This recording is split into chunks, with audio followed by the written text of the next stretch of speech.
Hello friends, today we are going to discuss about Cannizzaro reaction. It is a very important reaction from exam point of view. It occurs in those aldehydes with no alpha hydrogen. यानी कि उन्हीं aldehydes में होगा जिनमें alpha hydrogen नहीं होता है, जैसे कि फॉर्मेल्डिहाइड के पास अल्फा हाइड्रोजन नहीं है। अल्फा हाइड्रोजन वो हाइड्रोजन होता है जो फंक्शनल ग्रुप के साथ वाले कार्बन पर लगा होता है। हम फॉर्मेल्डिहाइड को देखते हैं, जैसे दिखाया जा रहा है तस्वीर में, कि इसमें फंक्शनल ग्रुप के साथ कोई भी कार्बन अटैच नहीं है, तो इसका मतलब है उसके पास अल्फा हाइड्रोजन भी नहीं है और अल्फा कार्बन भी नहीं है। जबकि हमारा प्रोपेनल है, उसके पास अल्फा और बीटा दोनों कार्बन है और दोनों ही हाइड्रोजन एटम भी इसके पास प्रेजेंट है।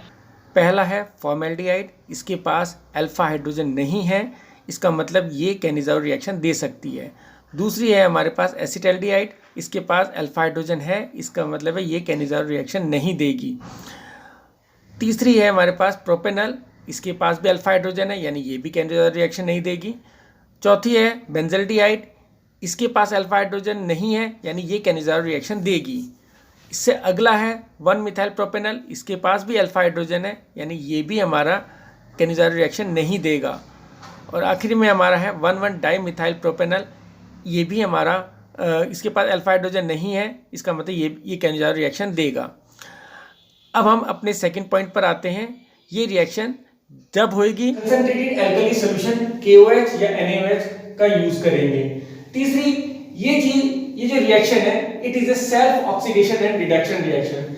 ये रिएक्शन अपने आप ऑक्सीडाइज भी, एक ही मॉलिक्यूल्स में ऑक्सीडाइज भी होता है और वही मॉलिक्यूल रिड्यूस भी होता है। यानी कि ये एक डिस्प्रपोर्शनेशन रिएक्शन है, जिसमें एल्डिहाइड एक बार ऑक्सीडाइज होकर एसिड बनाएगा और दूसरी बार रिड्यूस होकर अल्कोहल बनाएगा। इंपॉर्टेंट पॉइंट ये है कि ये रिएक्शन एल्डिहाइड्स में होती है, कीटोन्स में नहीं होती, क्योंकि उनके पास अल्फा हाइड्रोजन होता है। दूसरी बात, एल्डिहाइड उन एल्डिहाइड में ही होगी जिसके पास अल्फा हाइड्रोजन होता है, जैसे कि फॉर्मेल्डिहाइड है, बेंजल्डिहाइड है। Definition of Cannizzaro reaction: it is shown by those aldehyde and ketone which does not have alpha hydrogen. In this reaction, one of the molecule is oxidized to salt of carboxylic acid and another is reduced to alcohol in presence of alkali. इसके तीन type होते हैं। पहला है self Cannizzaro reaction, दूसरा है cross Cannizzaro reaction और तीसरा है intermolecular Cannizzaro reaction.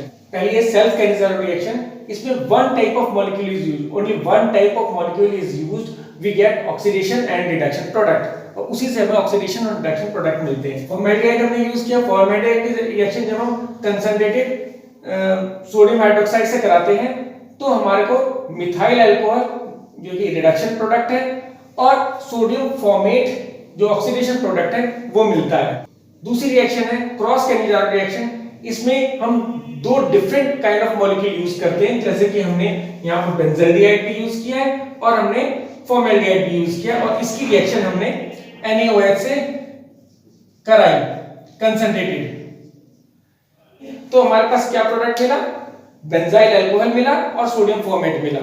Self Cannizzaro में एक ही मॉलिक्यूल यूज हुआ, क्रॉस कैनिज़ारो में हमारे पास बेंजल्डिहाइड और फॉर्मेल्डिहाइड दोनों मॉलिक्यूल यूज किए और दोनों के पास अल्फा हाइड्रोजन नहीं है। Intermolecular Cannizzaro reaction: in this reaction within the molecule two similar aldehyde groups are present। देखो एक ही मॉलिक्यूल के अंदर, जैसे ग्लाइकोल लिया हमने, एक एल्डिहाइड ग्रुप लिए, एक एल्डिहाइड लिया, यानी CHO दो एल्डिहाइड ग्रुप एक ही मॉलिक्यूल के अंदर प्रेजेंट है।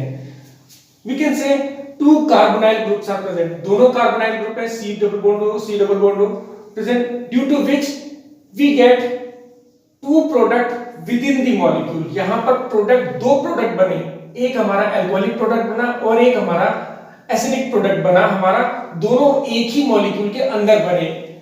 That is one carbonyl group converted into alcohol and reduced and other is oxidised, दूसरा ऑक्सीडाइज हो गया। हमने इस रिएक्शन को हमने आगे प्रोसीड करा और इसमें हमने डाइल्यूट HCl यूज करा, जिससे ये मॉलिक्यूल अपने आप को रीअरेंज और रीस्टेबलाइज करेगा, ऑक्सीडाइज होकर ग्लाइकोलिक एसिड बना देगा, जो कि एक इंपॉर्टेंट कन्वर्जन में भी काम आता है। यानी हमारे ग्लाइकोल से ग्लाइकोलिक एसिड बनाने के लिए हमारी ये कन्वर्जन है, इंपॉर्टेंट है। ठीक है, तो इस तरह हमारा कैनिज़ारो रिएक्शन खत्म हो जाता है। Thank you, have a nice day. Thank you for watching this video. Please like, share and subscribe this channel. Thank you.